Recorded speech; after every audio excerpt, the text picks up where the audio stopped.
This is Greg Troutwine with Maritime Reporter TV, and we're very pleased again to be joined by Peter Sand, the chief analyst of Xeneta, to discuss the raucous geopolitical environment, particularly in the Middle East, and its impact on the container shipping sector.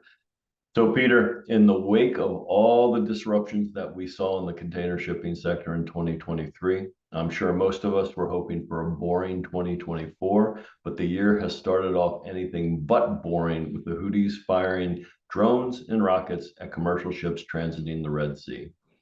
Let's start with the cost. What is the real cost of the crisis and verifiable cost of rerouting these carriers? It's complete carnage, Greg, and you're absolutely right. Following the crazy COVID years, everyone was looking for more resilient supply chains, and now they really need to test their contingency plans because there is cost coming from left, right, and center at everyone employed in making logistics work and global supply chains operate, right? So if we start by a few numbers, the spot market rates up by 200% since it's really got hot in the Red Sea in mid-December. So we got rates jumping for Far East to the Mediterranean, and of course also into North Europe, but also jumping into the US East Coast. As you will also be aware, when goods are imported into the US East Coast, they do not only pass through the Panama Canal, but they also come via the Suez Canal. So that's one cost element. If you look at the cost element also for carriers, because obviously they need to optimize also their service networks to address an issue like this when they all of a sudden cannot transit the Red Sea and Suez Canal for those final destinations. What do? I think everybody is aware that they are traveling around the Cape of Good Hope, but not everybody may perhaps know that you need, just for the Far East to North Europe services, another 20,000 TEU ships if you were to uphold weekly departures out of the Far East. But we're not there yet. So what do? Well, they send a lot of ships around, and that costs more, of course, than transiting the Suez Canal, even though you save the transit fees, of course, in the Suez Canal. But you can measure that in so many ways. I can give you any numbers between $100 and $2,000 per box that is transported around the Cape of Good Hope. So it's no straightforward measurement. But I think it's fair to say, and that's the rule of thumb, at least that I share, that you should account for something like $1,000 per box, give or take, depending on how the carriers, of course, choose to solve this problem. But in between that, say, fully redeployed service with weekly departures going around the Cape of Good Hope, what we see right now, I guess, is something else. I would call that the intermediate stage between what once was the market in the early stages of December and where we may find it in the late stages of February. This is a really developing story, Greg. Um, with the route from point A to point B being much longer now, how do carriers make up for this lost time at sea? At first, they are looking at their services. And when they are spending 2 to 3 weeks more for a round voyage, one of the ways that they can make up for the lost time is not calling the same, say, number of ports that they would otherwise do on a normal east-west service. So we see some carriers cutting short the far most, say, origin ports in the Far East. We see some carriers starting their networks now in Singapore and Ningbo in Shanghai and Ningbo in China, and avoiding calling Dalian or Busan in South Korea and China in order to make up for it, right? So that's like the intermediate step between just rerouting and hoping for this to get away and get a resolution to it in very briefly. We know that is not going to happen now.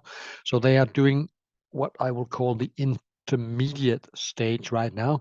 And of course, the full step and the full phase of implementing this what seems to be at least a temporary phase for a longer period of time with a full rerouting around the Cape of Good Hope.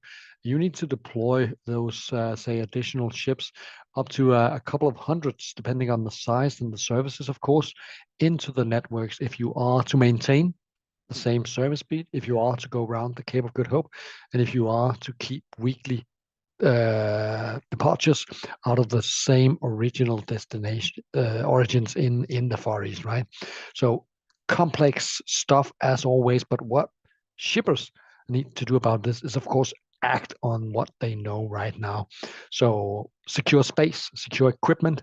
If you need to get your cargo airborne, make use of sea-air combination, for instance, or arm yourself with a lot of patience and bring more goods floating at, or they will arrive at some point in time, but not in due time, and they will disrupt your assembly lines, your supply chains, and those goods that you may be needing for either the upcoming season or, say, a smoothly running assembly line if you are, say, an automotive business, right?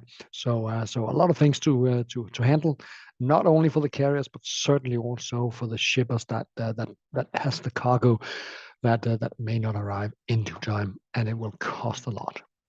You know, I'm generally loath to compare crisis, but in some ways the world is still reeling from the COVID crisis, and I know these are completely separate and hopefully much different time frame crises that we're dealing with. But how does this current situation stack up in pure business terms from the crisis that we saw with COVID? No two crises are alike, as are no two trade lanes. When you compare Red Sea to COVID, that's one crisis. When you compare Red Sea to Ever Given, that got stuck 2.5 years ago, that's another crisis. But whereas Ever Given was, say, fairly quickly resolved, and it wasn't any dramatic way that we see right now, the resolution, the long-term resolution to the current crisis is much more difficult and tricky. I think the airstrikes and the outright war that is fought right now between the coalition forces and the Houthi rebels shouldn't be happening. It shouldn't be with commercial ships taken hostage. So to that extent, this is a little bit incomparable. I mean, we have seen the Suez Canal close for a number of years back in the 60s and 70s, but we have seen the Strait of Hormuz also closing. But this one is tricky in the fact that there are no straight line to a solid resolution, right? If we compare also to COVID, that was a completely different situation also. It was more long term. It was, say, slower in picking up. But once it peaked, also rates were more than double up from where they are now. So there are similarities, but also striking differences. Fortunately, one of the striking differences is that we do not expect rates to go to the COVID highs. But I think going half the way there is already critical, right? I'd like to shift gears for a moment because something tells me we'll have much more to discuss on the Red Sea situation in the coming weeks and months. Let's take a look, if we can, at another brewing disaster, this one caused by Mother Nature and the continued low water situation in the Panama Canal region. Recently, Maersk announced a land bridge solution in Panama. From where you sit, is this good news or bad news for shippers? I think it's certainly good news in the sense that now they can act with certainty on the back of this information. They are not left in a vacuum of information with little to do but wait it out. So at least now they know, if they deal with Maersk, that it's the option of doing a land bridge solution if you want goods traveling via the Panama region. But it's also a sign of times, right? It's pretty dramatic measures, but we have also seen some carriers at first going away from Panama Canal to Suez Canal, and now they're getting back, of course, due to the Red Sea troubles, right? So it's definitely a sign of time that new and innovative solutions must be found.